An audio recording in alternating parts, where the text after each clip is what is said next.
Argos TV presenta. Hola, ¿qué tal a todos? Y bienvenidos los que debaten con inteligencia en esta comunidad. No hay blog ufológico que no mencione esta historia y la verdad es que la forma en que nos la cuentan deja mucho que pensar. Para ilustrarla, primero no voy a recurrir a la fuente más bien, sino a un ufólogo para darle ese toque dramático y pintoresco. Y en este caso voy a usar el blog de Mundo Esotérico Paranormal que voy a dejar en la descripción.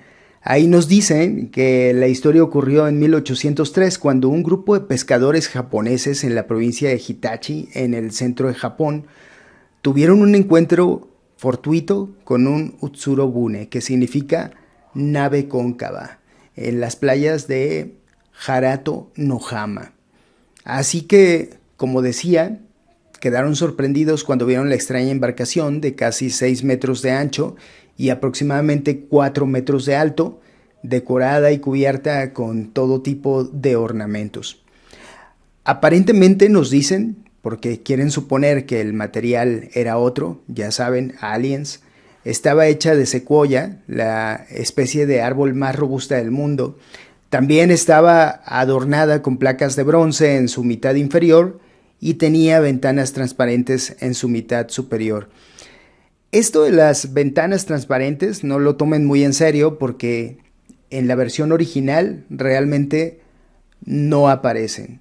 Los escritos dicen que el Utsurobune se parecía a un gran quemador de incienso y que después de arrastrarlo hacia tierra firme, los pescadores se quedaron asombrados por lo que hallaron en su interior. Mirando a través de las ventanas, vieron que las paredes estaban cubiertas de textos extraños escritos en un idioma desconocido. También había comida y ropa, pero lo último que se esperaban encontrar era una hermosa mujer extranjera. Tenía unos 18 o quizá 20 años y su piel era muy pálida y su cabello sorprendentemente rojo, aunque tenía extensiones de hebras de pelo blanco o tela fina. Sus ropas eran elegantes y de una tela de origen desconocido, y también lo era su lenguaje, así que los pescadores no podían comunicarse con ella sino por medio de señas. Ella en todo momento se mostró amable, nos dicen, y hay un objeto misterioso en la historia, ¿por qué no? Una caja cuadrada que protegía a los pescadores sin importar lo insistentes que fueron con eso. Ellos querían conocer su contenido. Y como en cualquier cuento, a veces la historia tiene toques más oníricos o inexplicables. Un ejemplo viene no de la extranjera a bordo de la nave, sino de los mismos pescadores que en lugar de alojarla, saciaron su curiosidad y llevaron a la mujer de vuelta al mar. No les interesó de dónde había venido ni a dónde iba, y mucho menos la extraña situación. La situación ya de por sí irreal y misteriosa. Aquellos pescadores debieron ser, más que insensibles, brutos hombres de piedra. Ya vivían en el siglo XIX, pero para entonces ya hacía 2 siglos, no unos años ni unas décadas, sino siglos de convivir con los viajeros europeos. Pero, pues quién sabe, los teóricos de la conspiración y por supuesto los ufólogos, que al final son como uno mismo, podrían decir que no es que no fueran curiosos, sino que eran discretos. Pero muy discretos que digamos tampoco lo fueron. Según nos dicen, un anciano de la aldea cuyo nombre no saben y difícilmente serían capaces de confirmar, dijo que era la princesa de un país extranjero que había traicionado a su poderoso esposo al relacionarse con otros ciudadanos. Me pregunto cómo lo supo si nunca habló con ella. Pues es que eso no importa, porque es como una historia para niños que los buscadores de antiguos astronautas y patrañas como esa han magnificado. Es más, la historia ni siquiera acaba ahí. El anciano sugería que debido a su belleza, la gente la amaba y por eso su marido no pudo ejecutarla. En lugar de eso, la desterró dejándola en manos del destino. Queríamos escuchar que la nave se elevara por el cielo, pues en realidad eso nunca sucede. O que diera un mensaje obvio de amor y paz como en los cuentos modernos sobre enanitos verdes, pues eso tampoco está en la historia. O que la protagonista dijera que había llegado de otro planeta, o que la misteriosa caja llevaba un artefacto fuera de nuestro tiempo, pues eso tampoco sucede jamás, aunque nuestros siempre como culebras teóricos de la conspiración afirman que el relato está lleno de eso que les encanta llamar objetos fuera del tiempo. Obviamente, se trata de un relato con mucho de leyenda y que puede entenderse mejor como sucede en este género, observado desde diferentes ángulos. Ese es precisamente el valor de esta clase de narrativa, pero también lo que la distingue de otra clase de historias, que representa acontecimientos ficticios, obviamente, pero que tienen que ser percibidos o creídos por quien narra la historia y por el que la escucha como si realmente hubieran ocurrido. A nosotros, como público de la era de la información, puede parecernos lógico, pero todavía hay quien cree que estas cosas de verdad ocurrieron. Y una leyenda no necesariamente tiene que tener como origen un acontecimiento real. Puede servir para divertir o para explicar sucesos misteriosos como las desapariciones de personas. Un ejemplo, 3 o 4 granjeros desaparecen en situaciones similares pero en diferentes días, pues es buen tema para comenzar una leyenda. Pero lo mismo pasa con situaciones chuscas, digamos. Una pregunta que se me ocurre en este momento y que si quieren después le respondemos. ¿Por qué los perros se huelen la cola según las leyendas? Para poner un ejemplo. Utsuro Bune no se traduce como nave hueca en el sentido que le damos al español popular de la era de Hollywood, sino como barco hueco. Los relatos de la historia aparecen en 3 textos: Toen Shosetsu de 1825, Hyoryo Kishu de 1835 y en Ume no Chiri de 1844. Toen Shosetsu se escribió 22 años después de que esta historia ocurriera, supuestamente, así que los entusiastas de los ovnis podrían pensar que este es un rastro fresco y que por lo tanto lo que se narra realmente ocurrió. No es así, primero porque decir algo como esto equivaldría a aceptar como real cualquier cosa ocurrida 20 años antes, solo por haber ocurrido 20 años antes, y luego porque el libro no trata sobre acontecimientos históricos, sino de ficción. Toen Shosetsu se traduce como novela de guión y su autor es Kyokutei Bakin, cuentista y también novelista. El manuscrito original, por cierto, está en el Mukyū Kai Toshokan en Machida, Tokio. Pero antes de continuar, también hay que decir que los ufólogos, siempre tan listos y cultos, han cometido un error de copia y pega. Las playas de Harato no Hama no existen. Lo que dice el primer texto es Harayodori, que traducido sería Día de Año Nuevo. De esto que estoy contando todavía no se han dado cuenta, así que por favor no les digan porque es muy divertido leerlos con esos errores. Y por cierto, ya me he dado cuenta de que después de que aquí corrijo esos detalles, ellos comienzan a corregirse unos a otros y se adjudican el dato como si fuera un gran descubrimiento. Pero les voy a hacer un poco de justicia. Pudiera ser que esa palabra, Harato no Hama, venga del segundo libro que narra esta historia, el Hyoryu Kishu, o Diarios e Historias de Náufragos, donde dice que todo sucedió en las playas de Haradaga Hama. Se parece, ¿no? Ahí está su Harato no Hama. El último libro que menciona la historia es el Ume no Chiri, compuesto en 1844 por Nagahashi Matahiro. Hoy está en exhibición en la biblioteca privada Iwase Bunko Toshokan, es el que tengo a mi lado.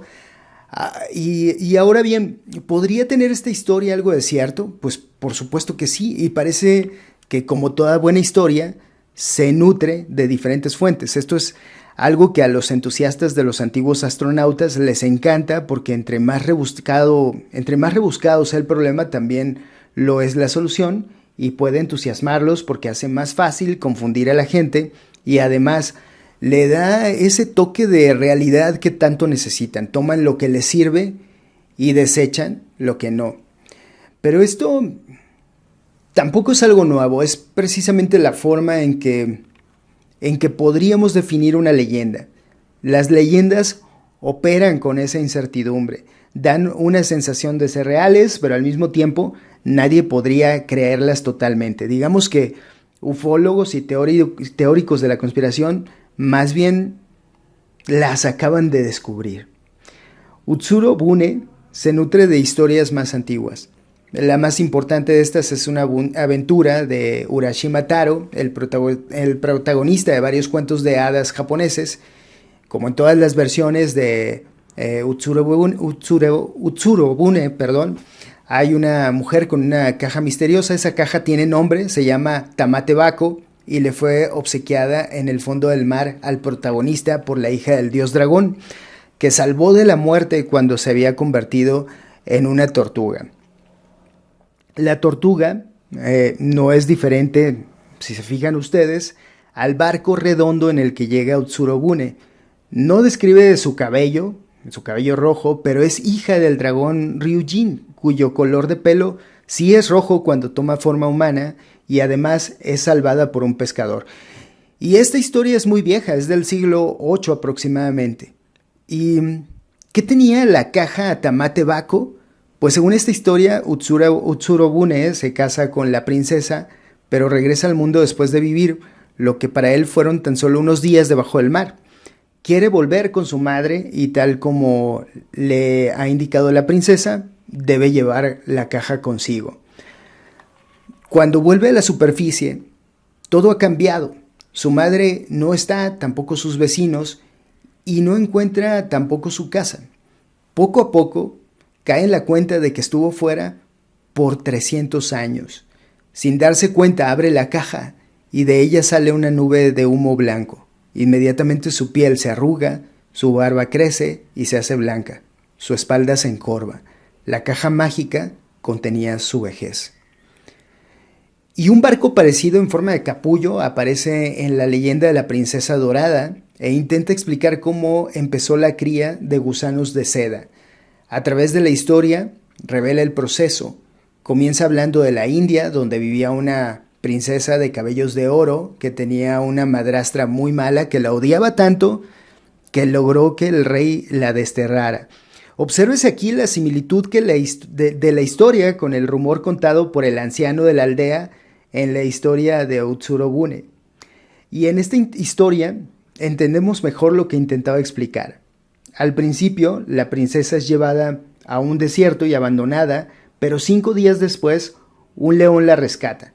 Luego la abandonan en la montaña y después de 4 días, los buitres la conducen a casa.